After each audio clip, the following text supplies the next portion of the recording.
मुंबई में 9 अक्टूबर 2025 को मध्य प्रदेश के मुख्यमंत्री डॉक्टर मोहन यादव ने मुंबई में आयोजित रिन्यूएबल एनर्जी डॉक्यूमेंट एवं व्हाइट गुड्स मैन्युफैक्चरिंग समिट का दीप प्रज्वलित कर शुभारंभ किया। मुख्यमंत्री ने इस अवसर पर interactive session on investment opportunities in power and renewable energy equipment manufacturing and white goods in Madhya Pradesh को संबोधित किया। मुख्यमंत्री डॉक्टर यादव ने अपने संबोधन में कहा कि मध्य प्रदेश में व्यापार और उद्योगों के लिए नीतिगत व्यवस्थाएं सरल, पारदर्शी और निवेशक हितैषी बनाई गई हैं। प्रदेश में ईज ऑफ डूइंग बिजनेस के तहत हाल ही में भोपाल में संपन्न ग्लोबल इन्वेस्टर समिट के दौरान 18 नई नीतियां लागू की गई हैं।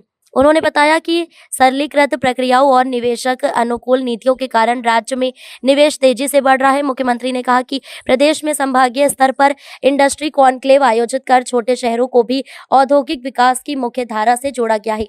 व्यापारियों और निवेशकों को नई नीतियों का पूरा लाभ मिल रहा है तथा CII के साथ निरंतर संवाद और बैठकें आयोजित की जा रही हैं।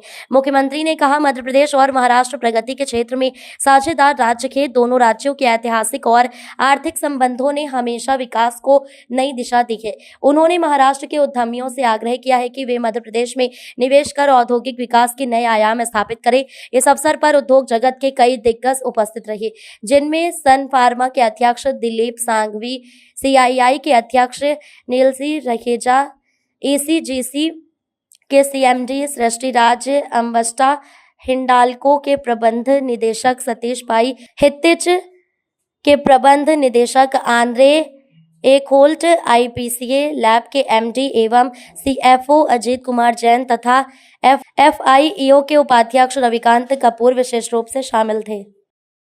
आज के इस कार्यक्रम में इस अवसर पर देश की आर्थिक राजधानी मुंबई के आप सब मित्रों, आपको सबको प्रणाम करता हूँ, आपका अभिनंदन करता हूँ। बदलते दौर में अपने सबकी आंखों के सामने यशस्वी प्रधानमंत्री के नेतृत्व में देश ने कैसी करवट ली है, हम सब देख रहे हैं।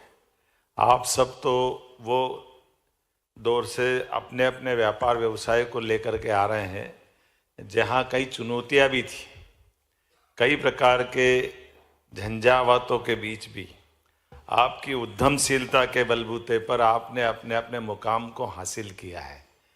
क्योंकि ये बात सही है कि देश के अंदर परिस्थितियाँ, देश के अंदर की उद्यमशीलता, आपकी जिजीविषा वो कभी कम नहीं रही।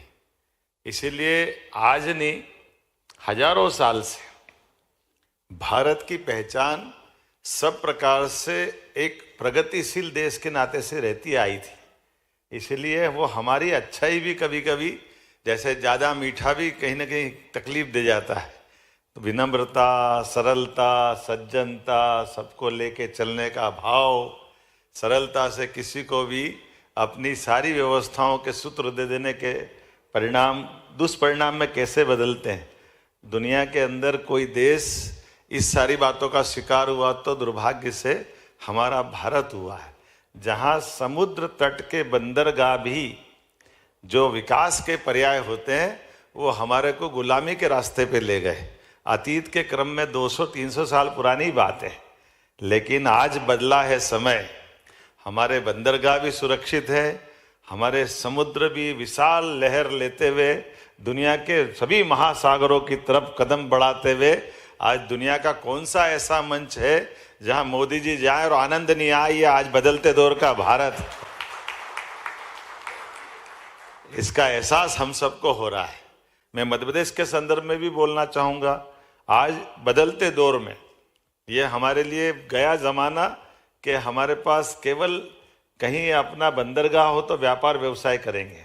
अब तो एयर कार्गो का ज़माना आ गया है और मध्य प्रदेश अपने सभी प्रकार की नीतियों के बलबूते पर व्यापार व्यवसाय को बढ़ाने के लिए जो जरूरी है, ऐसी 18 प्रकार की नीतियां हमारे PS ने अभी आपके सामने रखी है।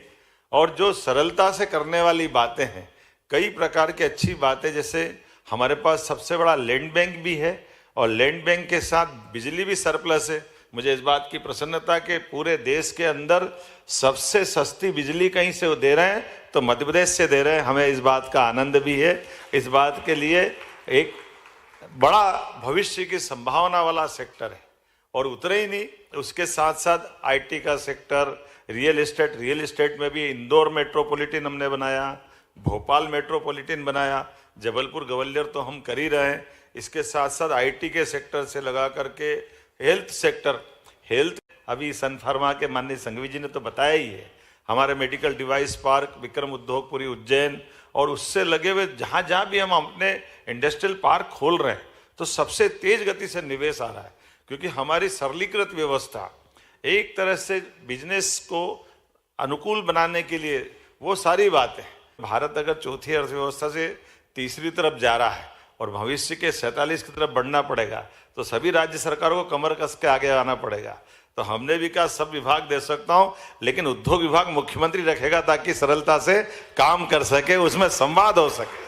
क्योंकि जब हम अच्छा काम करने जाएंगे तो एक अवसरों को, ये बात सही है कि उद्योगपति अपने व्यापार व्यवसाय को बढ़ाना चाहते हैं, लेकिन बढ़ाने के साथ वो सुव्यवस्था भी चाहते हैं। अव्यवस्था से व्यापार नहीं बढ़ता है, अव्यवस्था से परेशानी बढ़ती है। सरकार के बलबूते पर हम अगर कोई काम करने जा रहे हैं तो समयबद्ध से सुशासन की नीतियों के बलबूते पर, लेकिन हमने कहा हमारी पॉलिसियां तो है ही, जितने प्रकार की पॉलिसियां उससे सरलता से आप सबको वो पॉलिसियों से बताएंगे, लेकिन उससे बढ़कर के भी हमारे पास अगर अपना निवेश हमारे सम्मान के साथ आता है तो सीसीआईपी की हमारी मीठा घर 15 दिन में हम करते हैं।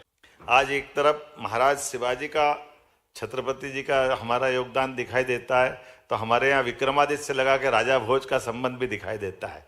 ये दोनों काल उस नाते से भी जाने जाते हैं कि सुशासन की मिसाल, लोकतंत्र की मिसाल, वीरता की, दानशीलता की, उद्यमशीलता की, पराक्रम की, पौरुष की, यश की, कीर्ति की, प्रसिद्धि की, सारी चीज़ों को अगर किसी एक व्यक्ति में देखना चाहो तो 2000 साल पहले के विक्रमादित्य में वो सब देख सकते हैं। हमें गर्व है कि वो हमारे राज्य के गौरव है। और आज का युग, जैसे मैंने पहले भी कहा है कि जब मैं आपसे बात कर रहा हूँ तो हम इतना ही कहने आए कि आप महाराष्ट्र में भी काम बढ़ाइए, अच्छा काम करिए, लेकिन मध्य प्रदेश भी आप उसका ही भाई है, जोड़ीदार प्रदेश है मध्य प्रदेश, दोनों में कोई अंतर नहीं। आप मध्य प्रदेश में भी महाराष्ट्र जैसे एहसास पाएंगे। मैं आप सबको निमंत्रित करने आया हूँ। पुनः आपका वंदन करता हूँ, अभिनंदन करता हूँ। बहुत बहुत धन्यवाद। भारत माता की जय।